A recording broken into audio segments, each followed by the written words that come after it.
সন্তানদেরকে রোজা রাখার জন্য উৎসাহ দিবেন, সে চেষ্টা করুক, অবশ্যই সে পারবে। চেষ্টা করার দরকার আছে না নাই? অবশ্যই আছে। অভ্যাস করা। 7 বছর যখন পার হয়ে যায় একজন সন্তানের বা একটা সন্তানের, তার উপর আল্লাহ পাক নামাজ ফরজ করে দেন, ছেলে সন্তানদের উপরে। 7 বছর পার হয়ে গেছে, তার জন্য নামাজ ফরজ। পিতা মাতা নিজেও নামাজ পড়বে, তাকেও নামাজ পড়ার তাগিদ দেবে, ধীরে ধীরে তাকে বোঝাবে এবং নিয়ে আসবে নামাজের দিকে। যখন 10 বছর পার হয়ে যায়, সে যদি বিনা কারণে নামাজ কাজা করে, এর দায়ভার সম্পূর্ণ তার পিতা মাতার উপর আসবে। প্রয়োজনে আল্লাহ রাসূল বলেছেন, তাদেরকে আঘাত করো, প্রহর করো, লাঠি দিয়ে আঘাত করে হলেও তাদেরকে মসজিদমুখী করো, মসজিদে নিয়ে আসা, কারণ তাদেরকে নামাজি বানাইতে হবে। দায়ভার আছে না নাই?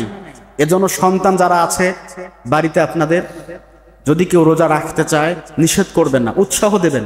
হ্যাঁ, তুমি পারবা, থাকো, চেষ্টা করো। রাখার পরে যদি সে পরবর্তীতে সে দেখছেন যে অসুস্থ হয়ে যাচ্ছে, কোনো ঝুঁকি বাড়ছে, তখন তাকে আর দেওয়ার দরকার নাই, তাকে উৎসাহ দেন। এজন্য আল্লাহ পাক রব্বুল আলামিন বলেছেন, ইয়া আইয়ুহাল্লাযীনা আমানু কু আনফুসাকুম ওয়া আহলিকুম নারা। আল্লাহু আকবার। সূরা তাহরিম 28 নম্বর পারা 66 নম্বর সূরা, প্রথম নাম্বার রুকুর 6 নম্বর আয়াতের প্রথম অংশটা তেলাওয়াত করলাম। আল্লাহ পাক ডাক দিয়ে বলছেন, ওহে বিশ্বাসীগণ, ওহে ঈমানদারগণ, কু আনফুসাকুম, তোমরা নিজেরা বাঁচো, আর তোমাদের আহলে বাইত যারা আছে, তোমাদের পরিবার পরিজনদের, তাদেরকেও বাঁচাও। আহলিকুম নার, জাহান্নামের আগুন থেকে তাদেরকে তুমি বাঁচাও। নিজেরা বাঁচো, তোমার পরিবারের সদস্যদেরকেও ওই জাহান্নামের আগুন থেকে বাঁচাও। আল্লাহ পাক বলছেন এই কথাটা।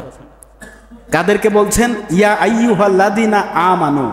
আল্লাহ পাক যখন শুধুমাত্র ঈমানদারদেরকে ডাক দেন, মুমিন বান্দাদেরকে ডাক দেন, তখন বলে, আদর করে বলে, ইয়া আইয়ুহাল্লাযীনা আমানু, ওহে আমার বিশ্বাসীগণ, আমার ঈমানদার বান্দারা শোনো, তোমরা নিজেরা বাঁচো, তোমাদের পরিবারের সদস্যদেরকে জাহান্নামের ইন্ধন থেকে, আগুন থেকে রক্ষা করো।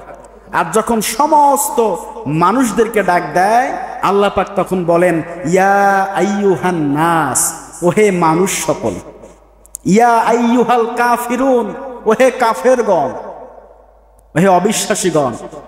এরকম আছে না নাই? আল্লাহ পাক রব্বুল আলামিন কয়েকটা সেক্টরে তার বান্দাদেরকে ডাক দিচ্ছেন।